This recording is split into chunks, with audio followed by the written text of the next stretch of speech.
bow clip, what? Oh, satin dress, what? Gotta know when to let go. Sometimes getting out can make it grow.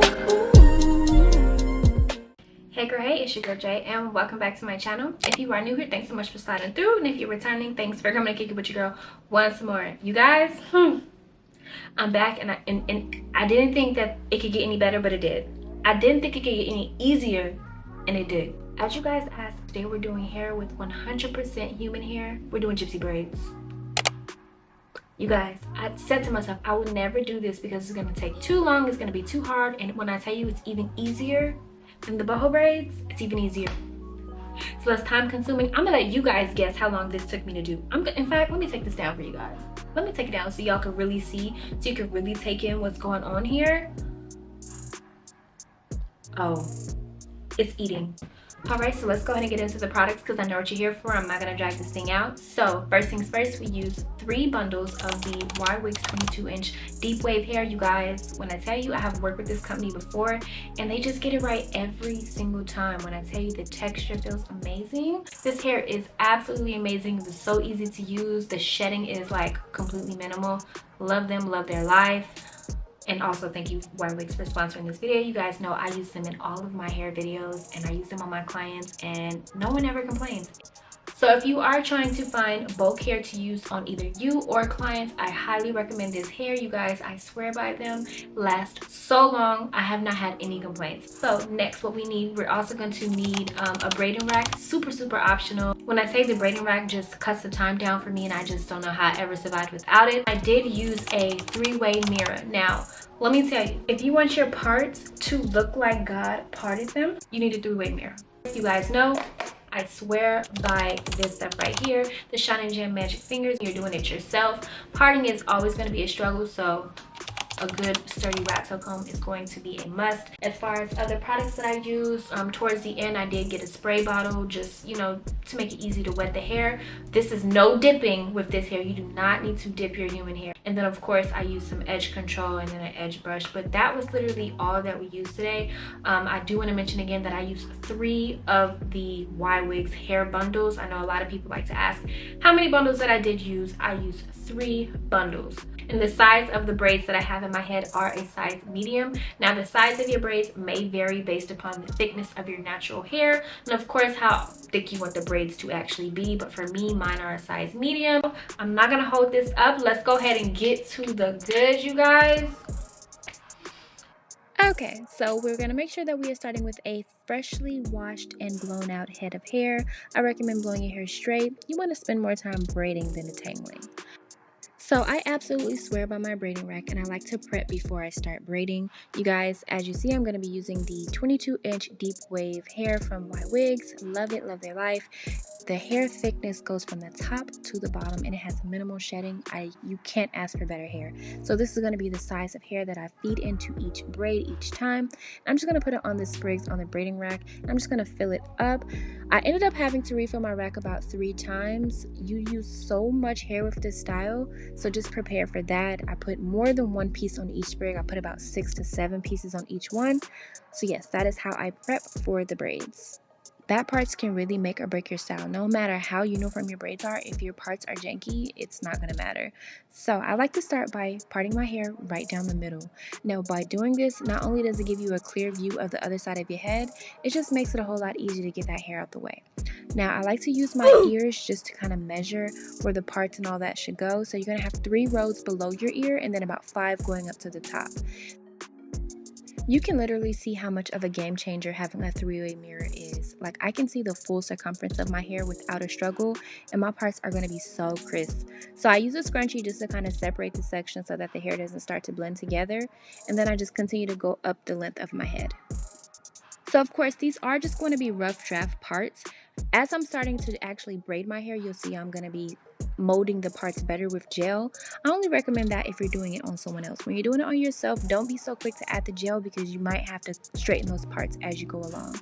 Now if you have what we call shifting scalp, which just means that your scalp moves as you start to pull your hair, I recommend not pulling your hair too tight because it'll make you think that your parts are crooked when they're really not. Parting realistically takes me about 30 minutes to an hour, not even gonna hold you, but once it's done and you're good to go. So So I know you're thinking, pardon just took me out, but y'all, it's time to get started. It's time to get down to the nitty-gritty. So yes, we're starting in the back. So we're going to start by taking some gel and putting it towards the bottom. We're going to use the edge of our comb to push it up. That's going to give you a really solid foundation. I like to use the Mickey Mouse method. That just means that we're going to have two smaller pieces up at the top and then the bigger one at the bottom. I'm going to go more into this method as we go on, but this is just a quick view of how I do it and how I feed in the hair. This might be helpful to some people, but if you do need more of a slowed down version, we're going to get into that. The first 2 to 3 layers of your head are super important just because they're going to be your foundation. Especially when you're doing brick layering, those bricks at the top are only going to lay as good as the bricks at the bottom. So you want to start by dabbing some gel on the braid and using the edge of your comb to kind of mold it all together. Take a clip and just get the other pieces out the way, especially if you struggle with keeping them out the way. So we're going to do the Mickey Mouse method. And so what I mean by that, that's just the way that I separate the hair in the actual like square. So just think of this black square as your actual part, and then you're going to separate it into 3 sections, 2 on the top and the bigger one at the bottom. Now when you start, you want to push number 3 in between 1 and 2, if that makes sense. And so if you want a much fuller look, I recommend adding human hair at the base of each braid. Now I didn't do that for each braid because I got a big old watermelon head, but if you want it to be much more full, just add the human hair at the base, just like you would like a regular knotless braid. Speaking of adding in the human hair, this is how you're going to feed in the hair. As you see, I was placing the human hair in between my index finger and my middle finger. Now that is going to be how I secure it. This is curly hair, so if you lose your grip, it can make it look really janky. So you want to hold your grip tight and place it right in between your index finger and your middle finger. And you want to pull to where you have about 1 inch to 1.5 inches of hair left inside of the braid. Not only is this going to help with the thickness of the actual braid, but it's also going to make sure that the hair doesn't slip out. I know that some people were saying that the hair slips out. That just means you don't have enough of the hair left in the actual braid. And so now that we've reached my desired thickness, I'm just going to start braiding down, and I'm going to occasionally feed in hair as we go. As mentioned before, I feed it in about 8 to 7 pieces of each braid, and then 3 additional pieces once we got towards the bottom. As blue as the sky above you. It's true that it won't end this way. If you lose, think it's sad. So this is just a better point of view. I'm working on the side of my head. I still make sure to mold the braid before I begin to start. As you see, I'm separating it into the 3 sections. I don't know why I call it the Mickey Mouse method, but I don't know, it just makes so much sense to me. So as you see, I just push number 3 right in between number 1 and 2 and get started. Keep that grip tight, but not too tight. Keep that grip tight, and then we're going to start feeding in hair.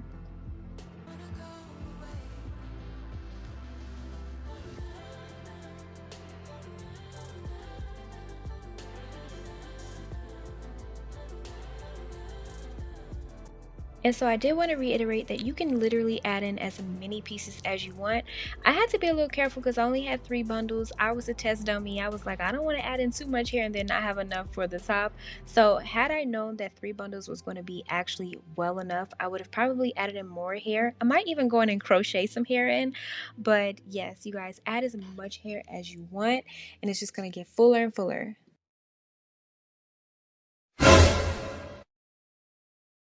Alright you guys, so I know I haven't talked much in this video. I've been doing voiceovers. Well, that's basically how I'm going to edit. But I do want to talk about the process of adding in the hair.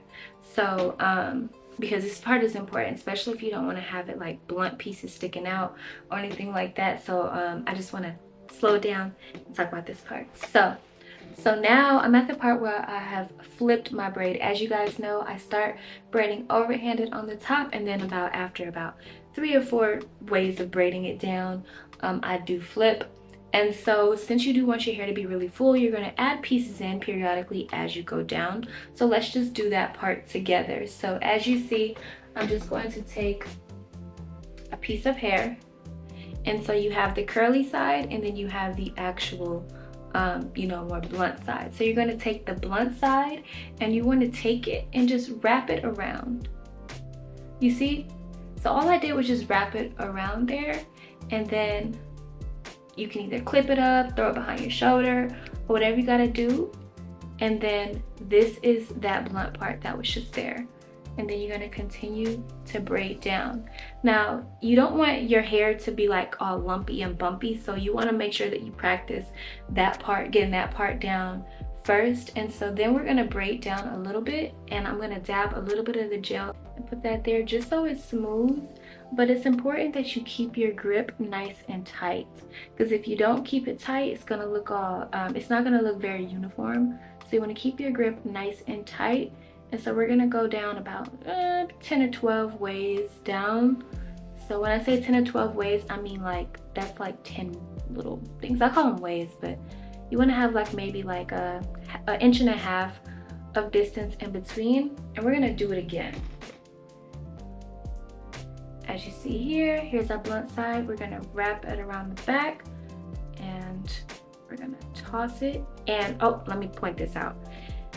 You see how it's like a uniform curl right here? If you slide it, then you start getting like, you know, spirals. It's not as, you know, uniform as it was before. So you wanna make sure that you're not like sliding the hair. Keep it together. I might even have to start over with a whole new piece, because once it gets like that, it's gonna tangle easy and it's just not gonna look good on your hair. So here we have this. You see that it's back to just a uniform curl. And now we're gonna get back to our braid. And we are braiding under. And now it's time to add. Behind the back. And I'm just gonna twist it in so it gets closer to my mouth. My mouth is my hair holder. On my clients, I use a clip, of course, but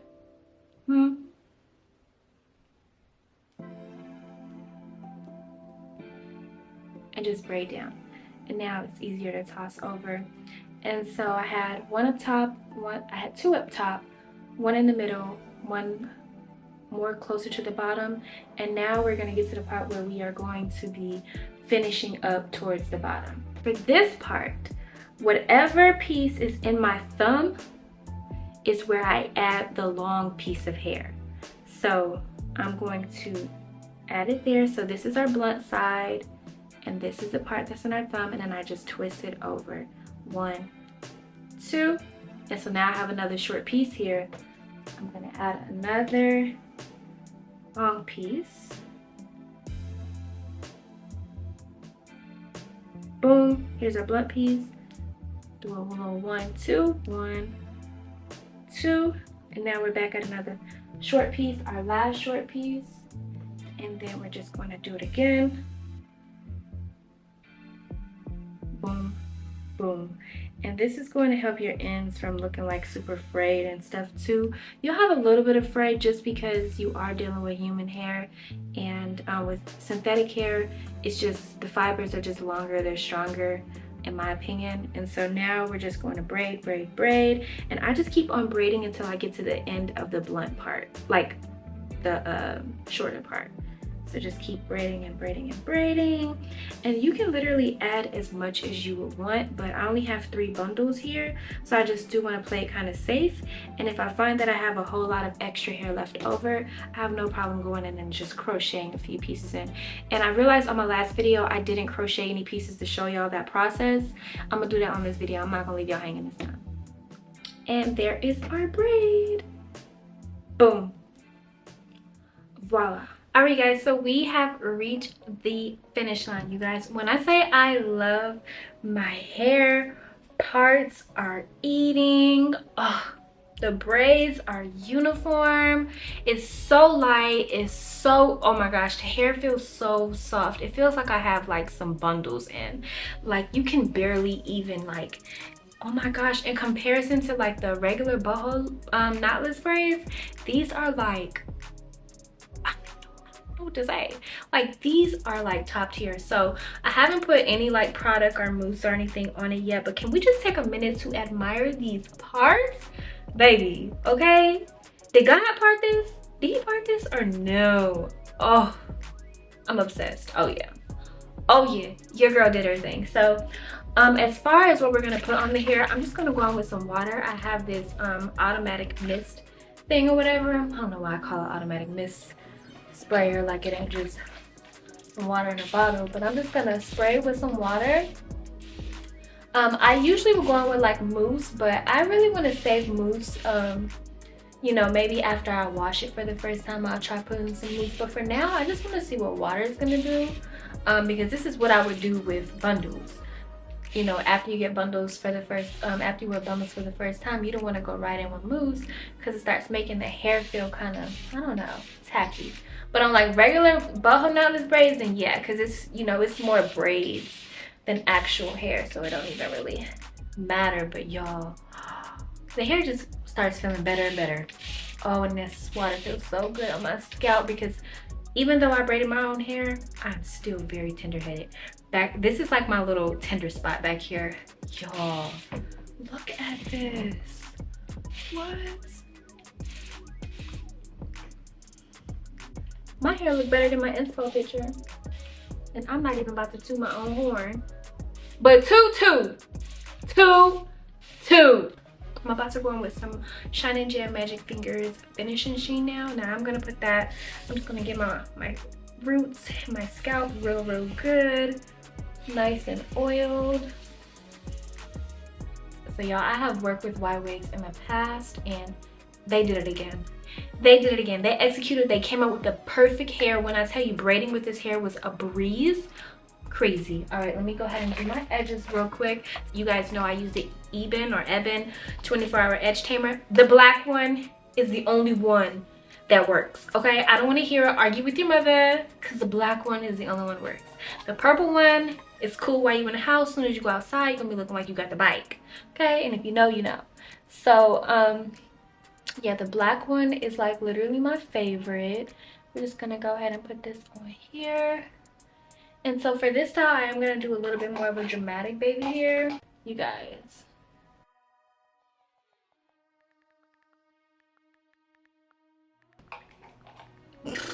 And y'all, this edge control is the best. So you know I'm gonna have all the products and everything linked down below just in case you want to go get some. This you can find at your local you can kind of find it at your local beauty supply store, but just in case you're one of those cities where they don't have it, I will have it linked down below for you. Who you know park their hair better than me by themselves? Who? Tag them down below. Tag who you think do what. These parts are like so crisp. Oh, we outdid ourselves with this one. I can just see so many different styles you can do with this, and I have the curly hair down in the front too. Oh yeah, like just look at this. What even if you want to do something a little bit more classy, claw clip, what? Oh, satin dress, what? You guys, I could sit here all day just talking about different styles and things like that I can do. So make sure that you are subscribed to my other socials just to see how I really work this style out, you guys. I'm going to have my socials popped up here on the screen for you. I hope that this video was very informative. Of course, if you have any questions or anything like that, please leave it down in the comment section. I do really good with responding to comments. And y'all, I can't wait to do my makeup and give me a little fit on, okay? So thanks so much for watching, and I will see you guys in the next video. Bye.